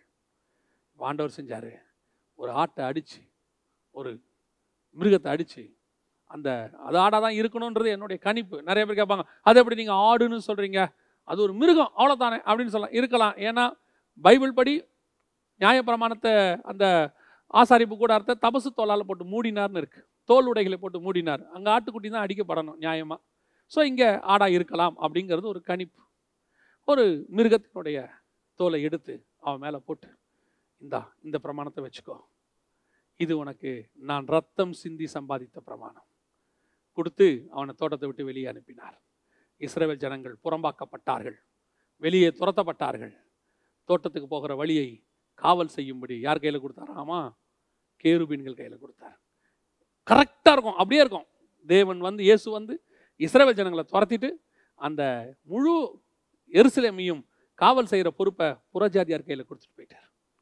அவங்க திரும்பி வர வரைக்கும் அது புறஜாதியார் கையில் தான் இருக்குன்னு சொல்கிறாரு. அதே மாதிரி இவனை துரத்தி விட்டுட்டு அந்த பொறுப்பை கேருபீன்கள் கையில் கொடுத்துட்டார். உங்களுக்கு ஒன்று தெரியுமா? இது ஒரு எச்சரிப்பு. உனக்கு ஆண்டவர் காவல் செய்யும்படி ஒரு பொறுப்பு கொடுத்தாரு, தோட்டத்தை காக்கவும் ஒன்று வச்சாரு. எப்போ உன்னுடைய ஊழியத்தில் நீ அசட்டையாக இருந்தியோ, எப்போ உனக்கு கொடுக்கப்பட்ட பொறுப்பில் நீ அசட்டையாக இருந்தியோ, அப்பொழுதே அதுக்கு ஆல்டர்னேட் உருவாயிருச்சுன்னு அர்த்தம். அதுக்கு வேற ஒருத்தர்கிட்ட ஆண்டவர் எடுத்து கொடுத்துட்டாருன்னு அர்த்தம். ஆதாம் தன்னுடைய காவல் செய்கிற பொறுப்பு, அந்த அவ்வளோ பெரிய தோட்டம், அந்த தோட்டத்துக்குள்ள தான் ஜீவ விருட்சமே இருக்கு. இந்த உலகம் சாகாம நித்தியமா வாழக்கூடியதானே நித்திய ஜீவன் எங்க இருக்குன்னா அந்த தோட்டத்துக்குள்ள இருக்கு. அந்த தோட்டத்தை காவல் காக்கிற பொறுப்பு தான் நம்ம கையில் கொடுத்தாரு, இஸ்ரவேல் கையில் கொடுத்தாரு. இஸ்ரவேல்கிட்ட கொடுத்த அந்த பொறுப்பை அவங்க ரொம்ப அசால்ட்டா யாரோ ஒருத்தன் பேச்சை கேட்டு இயேசு கிறிஸ்துவை சிலுவையில் அறைந்து விட்டார்கள். இப்போ நடந்தது என்ன தெரியுமா? அந்த தோட்டத்தை காவல் காக்கிற பொறுப்பு, அந்த பிரமாணம், அந்த தேவ ஆராதனைகள், அந்த வாக்கு தத்தம், அதெல்லாம் அப்படியே இன்னொருத்தன் கையில் கொடுத்தா மாதிரி ஆண்டவர் எடுத்து உங்கள் கையிலும் என் கையிலும் கொடுத்திருக்கிறார். அதை காவல் காக்கிற பொறுப்பு இன்னைக்கு நம்ம கையில் இருக்கு. இன்னைக்கு இந்த சுயாதீன சபை இருக்குதே, இது சாதாரணமா ஏதோ நீங்க ஒரு கிராண்டா சர்ச்சு கட்டி ஆடி பாடி டான்ஸ் ஆடுற இடம் இல்லை. சபை இருக்குதே, இயேசு கிறிஸ்துவின் ரத்தத்தால் சம்பாதிக்கப்பட்டு இஸ்ரவேலர்கள் தவறி விட்டு அது நம் கையில் கொடுக்கப்பட்டதுன்னு ரோமருக்கு எழுதுறாரு. அவர் மூத்த சகோதராகி இஸ்ரவேலுக்குரியது. அவங்க தான் அதை காவல் காத்துக்கிட்டு இருந்தாங்க. அந்த நியாய பிரமாணத்தையும் அந்த ஆராதனைகளையும் வாக்கு தத்தமும் அவங்க கையில் தான் இருந்துச்சு. அவங்க எப்போ அந்நிய போதனைக்கு அந்நிய சத்தத்துக்கு செவி கொடுத்து வேண்டாம் என்று விளக்கினதான உபதேசத்தை புசித்தார்களோ அன்னைக்கு அவர்கள் கையிலிருந்து எடுத்து விட்டு அவங்களுக்கு அந்த தோலை போட்டு மூடி நியாயப்பிரமாணத்தை மூடி வெளியே அமுச்சு விட்டார். இப்போ நம்ம கையில் என்ன இருக்கு தெரியுமா? அந்த தோட்டத்துக்கான காவல் நம்ம கையில் இருக்கு. இப்போ நாம தான் அவருக்கு சகோதரர்கள். நம்ம கையில் பொறுப்பை கொடுத்துருக்கிறாரு. ஏங்க, அவன் தோட்டத்துக்குள்ள தோலை எடுத்துட்டு போயிட்டானே, நான் இப்போ தோட்டத்தின் வாசலை காவல் காக்கிற பொறுப்பு, இப்போ சபை, தேவ ஆராதனைகள், வாக்கு தத்தம், பரலோகத்துக்கு ஜனங்களை கொண்டு போகக்கூடியதான எல்லாம் என் கையில் இருக்குதே, பொறுப்பு என் கையில் இருக்க. இப்போ தோட்டத்துக்குள்ள என்ன இருக்கு? அதே தோட்டத்துக்குள்ளதான் அடிக்கப்பட்ட அந்த மிருகத்தினுடைய தோலை அவன் எடுத்துக்கிட்டு போயிட்டான். அந்த மிருகத்தினுடைய ரத்தமும் மாம்சமும் அந்த தோட்டத்துக்குள்ள இருக்கு. அதுதான் உன் கையிலும் என் கையிலும் இருக்கிற இயேசு கிறிஸ்துனுடைய மாம்சமும் ரத்தமும் ஆகிய கம்யூனியன் உடன்படிக்கை நம்ம கிட்ட வந்துருச்சு. இன்னைக்கு ஆண்டவர் நம்ம கிட்ட கொடுத்து வச்சிருக்கிறாரு. அந்த ரத்தமும் மாம்சமும் இருக்கக்கூடிய தோட்டத்துக்குள்ள நீ போனா தான் நித்திய ஜீவனை சுதந்திரிக்கிற ஜீவ விருட்சத்தை சாப்பிட முடியும். அதனாலதான் ஆண்டவர் சொல்றாரு, என் பாத்திரத்தில் பானம் பண்ணி என் மாம்சத்தை புசிக்கிறவனுக்கு நித்திய ஜீவன் உண்டு என்று கர்த்தர் சொன்னார். ஏதேனை விட்டு அவர்கள் விரட்டப்பட்டார்கள். ஆண்டவர் அவர் வாக்கு தத்தங்கள் ஆராதனைகள் எல்லாத்தையும் விட்டு விரட்டிட்டாரு. அவங்க போயிட்டாங்க. அவங்க ஒரு தோலை மட்டும் மூடிக்கிட்டு அவங்க போயிட்டாங்க. ஆனா ரத்தமும் மாம்சம் இருக்கிற தோட்டம் இன்னைக்கு உங்க கையிலும் என் கையிலும் இருக்கு. இன்னைக்கு அந்த தோட்டத்தின் வாசல்ல நின்றுகிட்டு காவல் காக்கிற பொறுப்பை நம்ம கையில கர்த்தர் கொடுத்திருக்கிறாரு. அன்னைக்கு கேருபீன் கையில ஏதேன் போன மாதிரி நம்ம கையில வந்து நிக்குது. வீசுகிற சுடரொளி பட்டயம் ஆகிய அவருடைய வார்த்தை நம்ம கையில இருக்கு. இதை வச்சுக்கிட்டு அன்னைக்கு அந்த யூதன் என்ன தப்பு செஞ்சானோ, இஸ்ரவேலன் என்ன தப்பு செஞ்சானோ நியாயப்பிரமாணத்துல, அந்த தோட்டத்துக்குள்ள அந்த ஆதாம் என்ன தப்பு செஞ்சானோ அதே தப்பை இன்னைக்கு சபைகளுக்குள்ளே உட்கார்ந்து கொண்டு கடைசி காலத்துல சபை செய்து கொண்டிருக்கிறது. இன்னைக்கும் என்ன செய்யறோம்? நன்மை தீமை அறியத்தக்க கனி சபைக்குள்ள இருக்கு. அதை புசிக்க சொல்லக்கூடிய சர்பத்தின் விரியன் பாம்பின் குட்டிகள் வந்து கொண்டிருக்கிறது. வந்த உடனே இந்த உலகத்துல ஆண்டவர் எதெல்லாம் வேணான்னு சொல்லிட்டு போனாரோ அதை சாப்பிட சொல்லுவான். ஆண்டவர் எதெல்லாம் விளக்க சொன்னாரோ அதை செய்ய சொல்லுவான். அதெல்லாம் தப்பு இல்லைங்க. ஒருத்தன் சொல்லுவான், பிரமாணத்தின்படி விபச்சாரமே தப்பு இல்லைங்கம்மா. ஒருத்தன் வந்து சொல்லுவான், நீ செய்ய போற பாவத்துக்கே அவர் மன்னிப்பு வாங்கி கொடுத்துட்டாரியா, தைரியமா பாவம் செய்யும்பா. ஒருத்தன் வந்து சொல்லுவான், நீ என்ன பாவம் செஞ்சாலும் மன்னிப்பார் அவரு, அதெல்லாம் நீ கவலைப்பட்டுக்காத, தைரியமா இரும்பா. விரியன் பாம்பின் உபதேசம். இனி பாவம் செய்யாதேன்னு சொன்னது இயேசு. தைரியமா பாவம் செய்யின்னு சொன்னா அது பிசாசு. நல்லா புரிஞ்சு கொள்ளுங்க. ஒரு தடவை பிரகாசிக்கப்பட்டும் பரம ஈவை ருசி பார்த்தும் பரிசுத்தாவியை பெற்றும் அவரை மறுதலித்து போனவர்களை மீட்கப்படுவது கூடாத காரியம் என்பது கர்த்தர் சொன்ன வார்த்தை. அதெல்லாம் நீ ஒன்றும் கவலைப்படாத, என்ன செஞ்சாலும் உன்னை மன்னிச்சிருவாரு, அதெல்லாம் கிருபை உள்ள தேவன், அவர் கூட்டிட்டு போயிடுவார்னு ஒருத்தன் சொன்னானா அது வலு சர்ப்பத்தின் சத்தம். இந்த உலகம் உனக்கு பாத்திரம் அல்ல அப்படின்னு சொன்னா அது கிறிஸ்துவின் சத்தம். உலகத்தை ஜெயிக்கிறதுக்கு தான், உலகத்தை எல்லாத்தையும் எடுத்துக்கிறதுக்கு தான் கர்த்தர் உன்னை வச்சிருக்கிறாரு. இந்த உலகத்தை நீ ராஜா மாதிரி இருப்பேன்னு சொன்னா அது வலு சர்ப்பத்தின் சத்தம். இந்த உலகத்தை விட்டு என்னுடைய இருதயம் பரலோக ராஜ்யத்தை நேசிக்கணும்னு சொன்னா அது கிறிஸ்துவின் சத்தம். பரலோகத்தை விடு, இப்ப நீ உலகத்தை பாரு, இருக்கிற இந்த உலகத்தை இப்ப பாருன்னு சொன்னா அது பிசாசின் சத்தம். இன்னைக்கு உன்னை ஏமாத்திக்கிட்டு இருக்கிறாங்க. நான் சொல்றது உங்களுக்கு எந்த அளவுக்கு புரியுதுன்னு தெரியல, ஆனா என் இருதயத்தின் ஆழத்துல இருந்து கர்த்தர் எனக்கு கொடுத்த பாரத்தை வந்து சொல்றேன். இந்த உலகத்தினால மோசம் போயிடாதீங்க, உலகத்தின் ஆசாபாசத்துக்கு மோசம் போயிடாதீங்க, கள்ள சத்தத்துக்கு மோசம் போயிடாதீங்க. இந்த உலகத்தில் உள்ளவைகள் நிரந்தரமானவைகள் அல்ல. இந்த உலகத்தில் நமக்கு சில பொறுப்புகளை கர்த்தர் கொடுத்திருக்கிறார், நான் இல்லைன்னு சொல்லலை. அந்த பொறுப்புகளை செய்ய வேண்டியது நம்முடைய வேலை. பொறுப்புகளை நான் தட்டி கழிக்க சொல்லலை. பரலோகத்துக்கு போறோங்கிறதுனால நீ எந்த வேலையும் செய்ய வேணாம், நீ பாரு வெறும் ஜபம் வேத வாசிப்பு ஜபம், அதை நான் சொல்லவே இல்லை. நீ ஜபம் வேத வாசிப்பு செய்யணும், அதே நேரத்தில் அதான் நான் சொன்னேன், அவனுக்கு பிரமாணத்தையும் கை கொள்ளணும், அதே நேரத்தில் தோட்டத்தையும் காக்கணும். 2 வேலை இருந்துச்சு. நீதியும் பிரசங்கிக்கணும், பேழையும் கட்டணும், 2 வேலை இருந்துச்சு. ஜனங்களை ரட்சிக்கவும் செய்யணும், சிலுவையில் போய் அதே நேரத்தில் வியாதியஸ்தர்கள் சுகமாக்கி அவர்களை கொண்டு வரணும். அவருக்கு 2 வேலை இருந்துச்சு.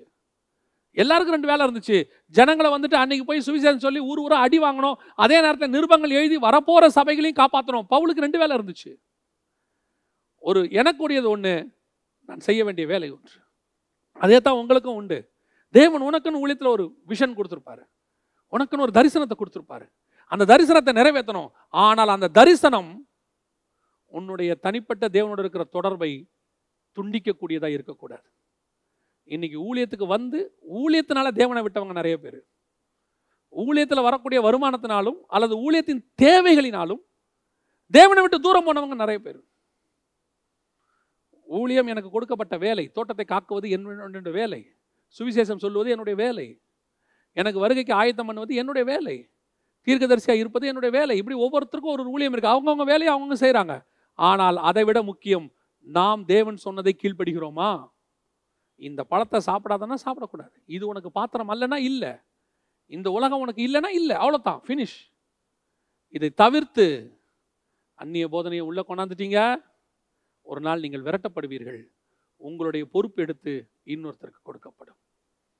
எத்தனை பேருடைய ஊழியங்கள் அப்படி போச்சு தெரியுமா? இப்போ அவங்க ஊழியத்தில் இல்லையா இருக்காங்க, அந்த வளர்ச்சி அங்கேயே ஸ்டாப் ஆகி அப்படியே நிற்பாங்க. அது வரைக்கும் அந்த ஊழியத்தில் என்ன வந்தாங்களோ அதான் இருப்பாங்க. நான் சொல்லுவேன், கிறிஸ்தவத்தினுடைய ஊழியமும் ஆவிக்குரிய வாழ்க்கை என்பது வளர்ச்சி நிறைந்தது. எப்போ வரைக்கும் வளர்ச்சி தெரியுமா? இந்த பூமியை விட்டு நீங்கள் போகிற வரைக்கும் அது வளர்ந்துக்கிட்டே தான் இருக்கும். பரிசுத்தம் உள்ளவன் இன்னும் பரிசுத்தமாகட்டும், நீதி செய்கிறவன் இன்னும் நீதி செய்யட்டும், அவர்கள் மகிமையின் மேல் மகிமை அடைந்து. அதாவது அடுத்த ஸ்டேஜுக்கு அது போயிட்டே தான் இருக்கும். அடுத்த ஸ்டேஜுக்குள்ள அந்த ஸ்பிரிச்சுவல் லைஃப் போயிட்டே தான் இருக்கும். எப்போ நீங்கள் தேவனை விட்டு தூரம் போய் அந்நிய சத்தத்துக்கு போகிறீங்களோ, நீங்கள் எந்த ஸ்டேஜில் அது வரைக்கும் வந்தீங்களோ அங்கேயே நிற்பீங்க. நீங்கள் என்ன நினச்சிப்பீங்க? இந்த ஸ்டேஜ் வரைக்கும் நம்ம வந்துட்டோம், இதுக்கு மேலே என்ன மினிஸ்ட்ரியில் இது வரைக்கும் கொண்டாந்துட்டோம், இப்போ நம்ம கொஞ்சம் ரிலாக்ஸ் ஆகிடலாம். உன் மினிஸ்ட்ரி அங்கே நின்றுச்சு, நின்னதே தெரியாமல் நின்றுச்சு. அதான் ரொம்ப முக்கியம். நீங்கள் 70 வயசாக இருங்க, 80 வயசாக இருங்க, அந்த வயசும் காரங்கள் எல்லாம் நமக்கு தானே ஒழிய, கர்த்தரை பொறுத்த வரைக்கும் உங்களை இந்த பூமியில் 90 வரைக்கும் வச்சார்னா அதுக்கு ஒரு நோக்கம் இருக்கு. 100 வரைக்கும் வச்சார்னா அதுக்கு ஒரு நோக்கம் இருக்கு. 40 எடுத்தார்னா அதுக்கு ஒரு நோக்கம் இருக்கு. உன் வேலை எப்போ முடியுதோ அப்போ எடுத்துருவாரு. உங்க வேலையை அது வரைக்கும் வச்சிருக்கிறாரு. அதுதான் கர்த்தர் நியமித்தது. அப்போ எனக்கு ஆல்டர்னேட்டா இன்னொருத்தரை கொண்டு வர்றாருன்னா நான் அந்த வேலையிலேருந்து லாய்க்கு இல்லாதவன் துரத்தப்பட்டேன்னு அர்த்தம். அதான் அங்கே பார்க்குறோம், அவன் துரத்தப்பட்டான் என்று சொல்லி பார்க்குறோம். இப்போ நமக்கு கடைசியாக ஒரு காரியத்தை நான் சொல்லிட்டு நான் முடிக்க விரும்புகிறேன். இந்த திரும்பி போன ஆதாம், அவன் திரும்பி வந்து அந்த தோட்டத்தில் இருக்கிற ஜீவ விருட்சத்தை புசிக்கணும்னு சொல்லித்தான் ஆண்டவர் என்ன பண்ணியிருக்கிறார்னா அந்த தோட்டத்தை இன்னும் வச்சிருக்கிறார். அது பரதீசியாக மாறி 2:7 இருக்கு. அதாவது வெளிப்படுத்தின விசேஷம் 2ஆம் அதிகாரம் 7ஆம் வசனத்தில், பரதீசியின் மத்தியில் இருக்கிற ஜீவ விருட்சத்தின் கனியை புசிக்க கொடுப்பேன், ஜெயம் கொள்ளுகிறவன் எவனும். அவர்கள் திரும்பி வரணும், நம்ம ஆண்டவர் திரும்பி வரணும். இந்த நித்திய ஜீவனை சுதந்திரிப்பது எப்படி அப்படிங்கிறதுக்கு ஒரு தனி செய்தி, அது ஒரு 1.5-2 மணி நேரம் செய்தி. அது தனியாக நம்ம சேனல்லையே நித்திய ஜீவனை சுதந்திரிப்பது எப்படின்னு இருக்கும், அதை நீங்கள் பாருங்கள். அதாவது தோட்டத்துக்குள்ளே திரும்பி வந்து அந்த நித்திய ஜீவனை ஜீவ விருட்சத்தை சாப்பிட்றது எப்படின்னு ஒரு தனி மெசேஜ் இருக்கும், அதை பாருங்கள். ஆனால் இப்போது முதல் தடவை வந்தார், பிரமாணங்களை கொடுத்து விட்டு போனார். 2ஆவது தடவை வந்தார், இயேசு கிறிஸ்து மாம்சத்தில் வெளிப்பட்டது. அவர்கள் பிரமாணங்களை ஃபாலோ பண்ணுறாங்களா, எல்லாம் முடிச்சாலும் பார்த்தா அவன் ஃபாலோ பண்ணலை. பலி ஒன்று செலுத்திட்டு அவனுக்கு தோலை கொடுத்துட்டு நம்மக்கிட்ட அப்பத்தையும் ரசத்தையும் கொடுத்துட்டு போயிட்டார். இப்போ திருப்பியும் அவர் வருவாரான்னு கேட்டிங்கன்னா, அவர் தோட்டத்தில் இருப்பார், நாம தான் தோட்டத்துக்குள்ளே போகணும். அதைத்தான் நாம் எடுத்துக்கொள்ளப்படுதல்னு சொல்கிறோம். இப்போ இயேசு வருவார்னு சொல்கிறீங்களே, இயேசு வருவார்னா நாங்கள் என்ன சொல்கிறோம்? நாம் சந்திக்காமடி அவரை பார்க்க போகிறோம். அவர் எங்கே இருப்பார்? பரதீசின் மத்தியில் இருக்கிற ஜீவ விருட்சத்தை கொடுக்கறதுக்கு காத்துக்கிட்டு இருக்கிறார். அன்னைக்கு ஏதேனுக்குள்ளேருந்து அவனை துரத்திட்டு அவர் உள்ளே உட்காந்துக்கிட்டார். நீ திருப்பி என்னைக்கு இருந்தாலும் இங்கே வருவ. அதுதான் இப்போ அடுத்து நாம் செய்ய வேண்டியது. திருப்பி அந்த தோட்டத்துக்குள்ளே போய் அந்த ஜீவ விருட்சத்தின் கனியை புசிக்கணும். இதான் 3ஆவது ஸ்டேஜ். அந்த அப்படியே ஏதேனுக்குள்ளே அந்த மேப் இருக்கும். இப்போ நாம் செய்ய வேண்டிய கடைசி அதுதான். எப்படி உள்ளே போனோம், எப்படி அந்த ஜீவ விருட்சத்தை கனியை புசிக்கணும், அதை பற்றி நித்திய ஜீவன் அப்படிங்கிற செய்தியில் இருக்குது. அதை பாருங்கள். கர்த்தர் சொன்னபடி அந்நிய சத்தத்தை கேட்டு தங்களுடைய அழைப்பை இழந்து தோட்டத்தை விட்டு ஓடி போன இஸ்ரவேலர்கள் போல நாம் இல்லாதபடிக்கு இன்னைக்கு நம்ம கையில் தோட்டம் கொடுக்கப்பட்டிருக்கு. நம்மகிட்ட தான் கர்த்தர் சகல அதிகாரங்களையும் கொடுத்துருக்கிறாரு. ஆண்டவர் சொல்றாரு, என் நாமத்தினால உலகத்தை நீங்கள் ஜெயிப்பீர்கள்னு சொல்லியிருக்கிறாரு, பிசாசுகளை துரத்துவீர்கள் சொல்லியிருக்கிறாரு. அந்த அதிகாரம் இப்போ நம்ம கையில் இருக்கு. இப்போ நாம அந்த நித்திய ஜீவனை சுதந்திரிப்போமா? ஆதாம் சகலவித கனிகளையும் புசித்தான். ஆதாம் நன்மை தீமை அறியத்தக்க கனியை புசித்தான், ஆனால் ஜீவ விருட்சத்தை புசிக்கல. நீங்களும் நானும் ஜீவ விருட்சத்தை புசிக்கிறவங்களாக மாறப்போகிறோம். அதற்கு மிக முக்கியமாக செய்ய வேண்டியது அந்நிய சத்தத்துக்கு செவி கொடுக்காமல், கர்த்தர் எனக்கு சொன்ன ஒரு பிரமாணம் இருக்கு, அதை மட்டும் நான் செய்வேன். அந்த பிரமாணத்தில் சிலதை நான் செய்ய முடியாதபடி, இதெல்லாம் சாப்பிடான்னு சொன்ன மாதிரி சில காரியத்தை செய்ய முடியாதபடி இருக்கும் இந்த உலகத்தில். அது உலகத்தை பொறுத்த வரைக்கும் ஆசீர்வாதமாக இருக்கும். இப்போ இந்த உலகத்தில் பார்த்தீங்கன்னா நன்மை தீமை அப்படிங்கிறது உலகத்தினுடைய ஆசீர்வாதத்துக்கு ஈக்குவல். ஏன்னா உலகம் தான் இன்னைக்கு நன்மை தீமை நிறைஞ்சது. மனுஷன் கண்டுபிடிக்கிற எல்லாமே நன்மை தீமை நிறைஞ்சது. அப்போ அது வந்து உலக ஆசீர்வாதம் மாதிரி. அதை புசிச்சா நல்லதுன்னு உங்களுக்கு தோணும். ஆனால் கர்த்தர் வேண்டான்னு சொல்லியிருக்கிறாரு, எனக்கு வேண்டாம். அப்படி நீங்கள் முடிவிடுங்க. கர்த்தர் எனக்கு என்ன கொடுத்தாரோ அதை மட்டும்தான் எனக்கு, அதை தாண்டி எனக்கு வேற ஒன்று வேண்டாம் அப்படின்னு ஒரு முடிவெடுங்க. ஒரு நாள் வரும், நீங்கள் நானும் ஜீவ விருட்சத்தை புசிக்கிறவர்களாய் மாறப்போகிறோம். இல்லை எனக்கு அந்த தேவர்களை போல இருக்கணும்னு அவங்க சொன்னாங்க பாருங்க. உலகத்திலேயே நம்பர் 1 பணக்காரனாக இருக்கணும்னு சொன்னாங்க பாருங்க. ஏசு பிள்ளைனா BMW தான் போகணுங்க, அதான் கரெக்டுன்னு ஒருத்தன் சொன்னான் பாருங்க. ஏசு பிள்ளைனா ஜெட் ஃப்ளைட்டு கண்டிப்பாக இருக்கணும்னு ஒருத்தன் சொன்னான் பாருங்க. அது நன்மை தீமை அறிக்கிறதுக்கு கேட்கறதுக்கு நல்லா இருக்கு, அதை ஏன் ஃபாலோ பண்ணக்கூடாது? நீ ஃபாலோ பண்ணு, உனக்கும் தோட்டத்துக்கும் சம்பந்தம் இல்லாமல் போகும். நீ ஜீவ விருட்சத்தை புசிக்க முடியாதபடி போ. கர்த்தர் உனக்கு எச்சரிப்பும் கொடுக்கிறார், ஆசீர்வாதத்தையும் கொடுக்கிறார். இப்போ எதை தெரிஞ்சுக்க போறோங்கிறது நம்ம கையில் தான் இருக்கு. நம்ம ஜெபம் பண்ண போகிறோம். சர்வ வல்லமை உள்ள எங்கள் தகப்பனே, இன்னைக்கும் எங்களுக்கு முன்னாடி அந்த தோட்டம் இருக்குப்பா. இன்னைக்கும் எங்களுக்கு முன்னாடி இந்த விருட்சங்கள்லாம் இருக்கு ஆண்டவரே. இன்னைக்கும் எங்களுக்கு முன்னாடி அந்த பிரமாணம் இருக்கு ஆண்டவரே. நன்மை தீமை அறியத்தக்க பிரமாணமும் இருக்கு, ஜீவ விருட்ச பிரமாணமும் இருக்கு, சகலவித பிரமாணங்களும் இருக்கு. நீர் எல்லாத்தையும் எங்களுக்கு கொடுத்துருக்கிறீங்கப்பா. ஒரு சிலது தான் வேணான்னு ஒதுக்கி வச்சிருக்கிறீங்க. இப்போ நாங்க புதிய ஏற்பாட்டில் ஆண்டவரே அந்த ஜீவ விருட்சத்தை மட்டும் புசிக்கிறவங்களாக, அவரையே கொடுத்தவர் மற்ற எல்லாவற்றையும் அருளாதிருப்பது எப்படின்னு சொன்ன மாதிரி, அந்த ஜீவ விருட்சமாகிய நித்திய ஜீவனாகிய உண்மையே தெரிந்து கொண்டு விட்டால் மிச்சம் எல்லாம் எங்களுக்கு கிடைக்கும்பா. எங்களுடைய கான்சன்ட்ரேஷன் மிச்சம் எல்லாத்தையும் மேலேயும் இல்லை. முதலாவது தேவனுடைய ராஜ்யத்தையும் அவருடைய நீதியும் ஆகிய உண்மை நாங்கள் தேடுகிறோம். எங்களுடைய பார்வை, எங்களுடைய பேச்சு, எங்களுடைய மூச்சு எல்லாம் உண்மை நோக்கி மட்டும் இருக்கும் ஆண்டவரே. எங்கள் தேவையை நீர் சந்திப்பேன். நாங்கள் நன்மை தீமை அறித்தக்க கனியை பார்க்க கூட வேணாம் ஆண்டவரே. நாங்கள் ஜீவ விருட்சத்தை தேடுகிறவர்களாய் மாற கிருபை பாராட்டும் ஆண்டவரே. இந்த செய்தி தகப்பனே என்ன நோக்கத்துக்கு கொடுக்கப்பட்டது, உம்முடைய பாரத்தை அவர்கள் புரிந்து கொள்ள கர்த்தர் கிருபை பாராட்டும். எங்கள் ஆண்டவர் இயேசுவின் நாமத்தில் பிதாவே.